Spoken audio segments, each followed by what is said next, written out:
네, 지난 한 주간의 한반도 정세와 외교 안보 이슈를 다시 정리해보는 토요일 대담 코너 한반도 브리핑입니다. 외교 안보부처와 북한 문제를 담당하는 지성림 기자와 함께하겠습니다. 안녕하십니까? 네, 안녕하세요. 네, 이번 주에도 한반도 그리고 주변 지역에 많은 일들이 있었습니다. 어제는 아베 신조 전 일본 총리가 유세중에 총을 맞고 사망하는 일도 벌어졌습니다. 그래서 윤 대통령은 유족들에게 조전을 보내기도 했는데요. 이외에도 많은 이슈들이 있었죠. 주요 내용부터 짚어주실까요? 네, 지난 수요일 국군 통수권자인 윤석열 대통령 주재로 전군 주요 지휘관 회의가 계룡대에서 열렸습니다. 윤 대통령이 처음으로 주재한 전군 지휘관 회의인데요. 이 자리에서 윤 대통령이 군 지휘부에 어떤 당부를 했는지 먼저 전해드리겠습니다.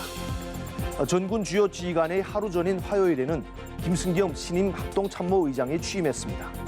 9년 만에 육사 출신이 합참의장을 맡았는데요. 신임 합참의장의 취임 일정도 잠깐 살펴보겠습니다. 인도네시아 발리에서 열린 주요 20개국 외교장관 회의를 계기로 한미일 외교장관 회담이 열렸습니다. 박진 외교부 장관 취임 이후 처음 열린 3국 외교장관 회담에서 어떤 이슈들이 논의됐는지 짚어보겠습니다. 아베 신조 전 일본 총리가 어제 총격을 받고 사망한 것과 관련해 윤석열 대통령은 유족에게 애도의 뜻을 담은 조선을 보냈는데요. 이 내용도 전해드리겠습니다. 북한은 노동당원들의 당 생활을 감독 통제하는 간부들을 대상으로 특별 강습을 진행했습니다. 강습을 주재한 김정은 국무위원장은 자신에 대한 절대 복종을 강조했는데요. 구체적으로 어떤 언급이 있었는지 정리해 보겠습니다. 네, 윤석열 대통령은 말씀해 주신 대로 이 취임 후에 처음으로 전군 주요 지휘관 회의를 주재를 했습니다. 대통령이 군의 상징인 계룡대까지 가서 회의를 진행한 것은 처음인데 이게 어떤 의미고 또 어떤 내용을 언급을 했나요? 네, 대통령실 설명에 따르면 노무현 정부 때까지는 대통령이 직접 전군 주요 지휘관 회의를 주재한 적이 없고 국방부 장관이 회의를 주로 열었습니다. 이명박 박근혜 전 대통령은 국방부에서 주요 지휘관 회의를 주재했고요. 또 문재인 전 대통령은 청와대에서 전군 지휘관 회의를 열었습니다. 즉 대통령이 육해공 본부가 있는 계룡대를 찾아 주요 지휘관 회의를 주재한 것은 이번이 처음입니다. 윤석열 대통령은 회의에서 군 지휘관들에게 크게 4가지를 당부했는데요. 앞부분은 직접 들어보시겠습니다. 첫째, 북한이 도발할 경우 신속하고 단호하게 응징하여야 합니다. 안보는 결코 타협할 수 없다는 의지를 단호하게 보여주어야 합니다. 둘째, 북한의 핵 미사일 위협에 근본적인 대책을 강구해 나가야 합니다. 한미 동맹에 기반한 확장 억제의 실효성을 높여가야 합니다. 그리고 우리 군 독자적으로 한국형 삼축 체제를 구축하여 북한 핵 미사일 위협을 압도할 수 있는 능력과 태세를 갖추어 나가야 합니다. 네, 윤 대통령의 세 번째 당부는 인공지능, 즉 AI를 기반으로 한 과학기술 강군 육성에 매진해달라는 것입니다. 병력 자원이 감소하는 상황에서 첨단 과학기술을 국방 분야에 접목해 다가올 안보 위협에 대비해야 한다는 취지입니다. 윤 대통령은 넷째로 군의 정신력을 강조했습니다. 아무리 첨단 과학기술 강군이 되더라도 대적관이 확고하지 못하고 군기가 무너지면 아무 소용이 없다며 엄정한 군기를 통해 국민이 신뢰하는 강군의 면모를 보여줘야 한다고 독려했습니다. 이와 함께 나라를 위해 헌신하는 장병들이 만족할 수 있는 병역 환경을 마련하는데 지휘관들이 각별한 관심을 기울여달라고 당부했습니다.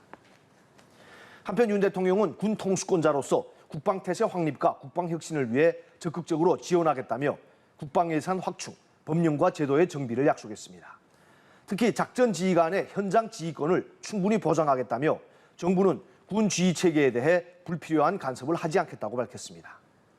또한 2025년까지 병사 월 200만 원 지급을 추진하고 단기 복무 장교 부사관 지원율을 높이며 군 보급품과 급식 등의 품질을 개선하는 데 관심을 더 가져달라 이렇게 당부했습니다. 네, 또 북한의 이딴 도발과 관련해서 윤 대통령은 한국형 삼축 체계 구축을 강조했는데요. 이와 관련해서 지휘할 수 있는 전략 사령부 창설도 논의가 됐다고 합니다. 구체적으로 어떤 계획인가요?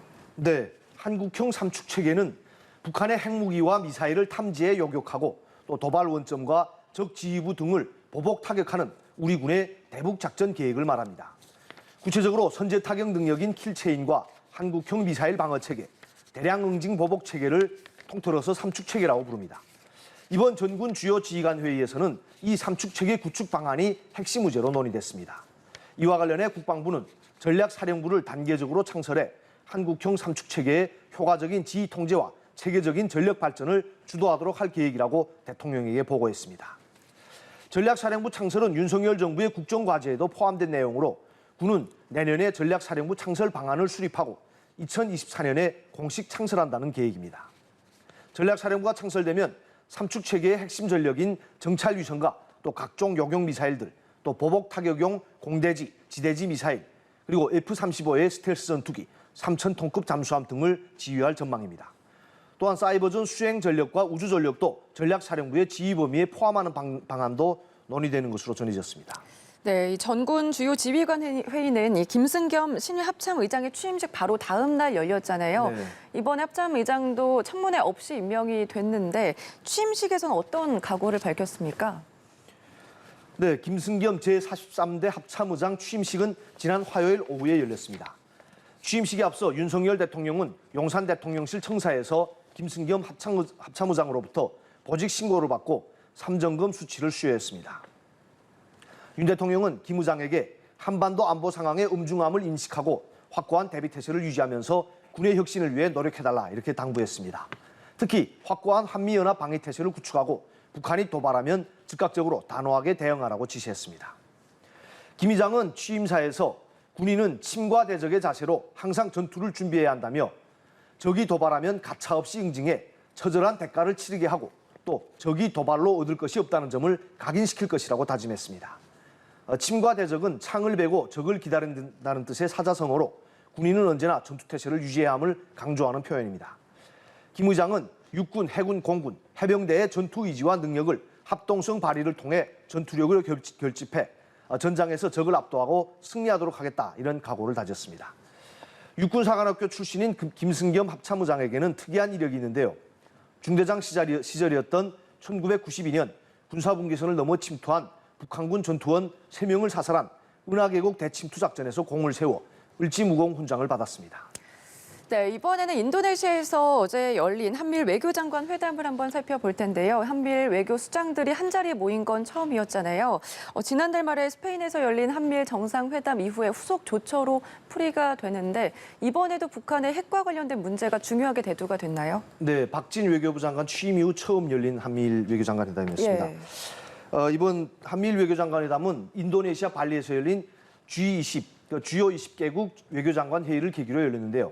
G20 회의와 한미일 외교장관 회담에 참석했던 박진 외교부 장관은 오늘 오전에 귀국했는데 공항 인터뷰를 잠깐 들어보시겠습니다.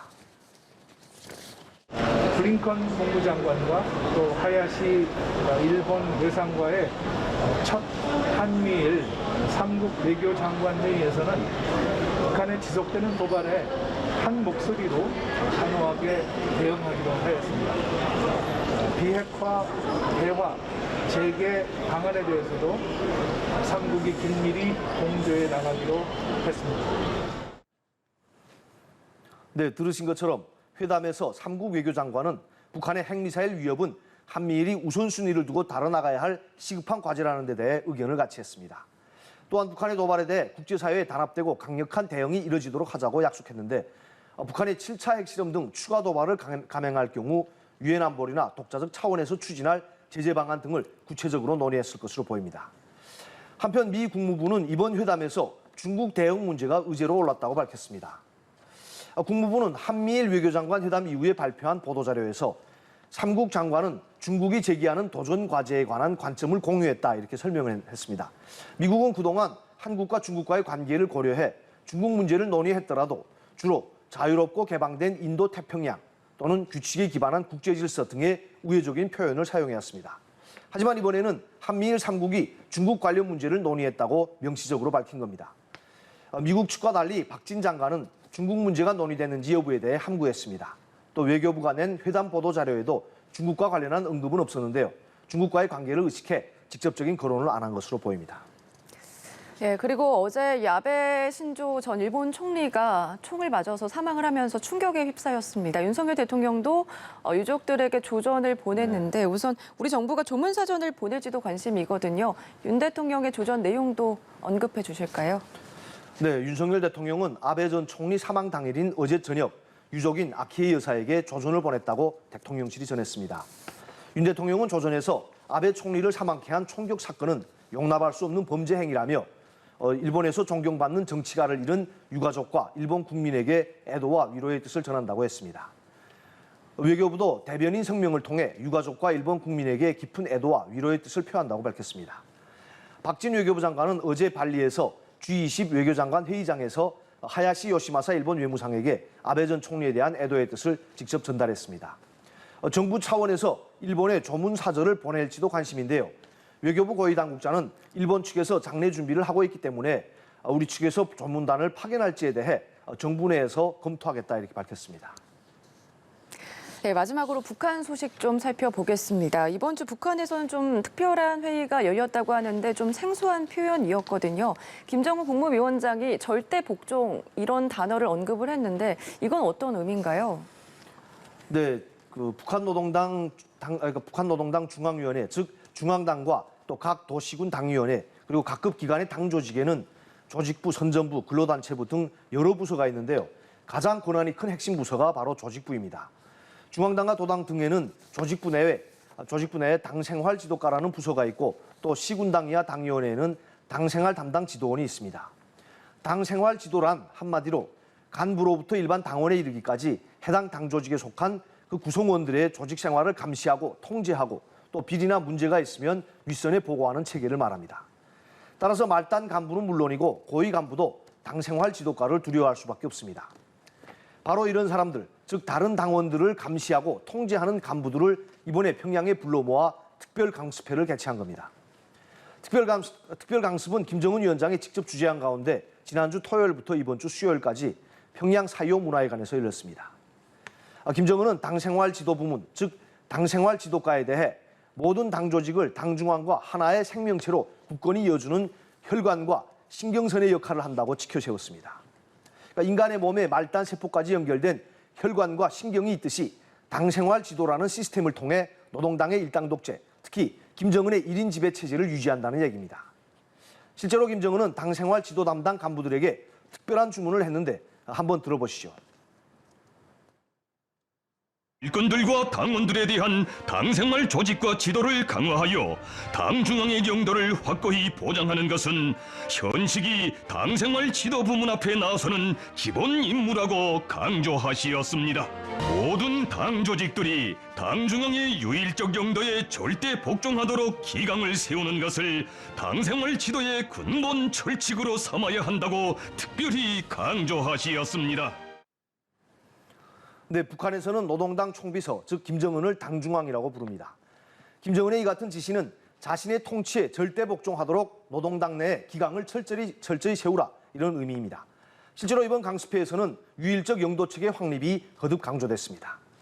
북한은 당생활 지도 담당 간부들만 따로 모아 진행한 이런 행사는 노동당 역사에서 이번이 처음이라고 의미를 부여했습니다. 북한은 이렇게 노동당 내 감시자들을 공개적으로 모아놓고 이들의 역할 강화를 주문한 것을 두고 그만큼 사회 통제가 시급하기 때문이 아니냐 이런 관측이 나옵니다. 당생활 지도과를 통해 노동당 내 기강과 규율을 확립하고 또 나아가 노동당원과 간부들을 동원해 사회 전반에 대한 통제를 강화하려는 그러한 의도로 보입니다. 네, 이 한반도의 남쪽에서는 북한의 핵 위협 대응이 가장 중요한 관심사인데 그래서 대통령도 이 전군 지휘관 회의를 직접 주재하고 군의 철저한 대비 태세를 강조를 했고요. 한편 북한 당국은 김정은 1인 지배 체제 유지를 위해서 사회 통제를 강화하는 데 총력을 쏟는 모양새입니다. 코로나 방역과 장마 대비 등도 중요한 과제일 테고요. 이렇게 내치에 집중하면서도 마음만 먹으면 핵실험도 할 수 있다고 하니까 참 신기할 따름인데요. 다음 주에는 또 어떤 소식이 있을지 지켜봐야겠습니다. 다음 주에 뵙겠습니다. 오늘 고맙습니다. 네, 수고하셨습니다.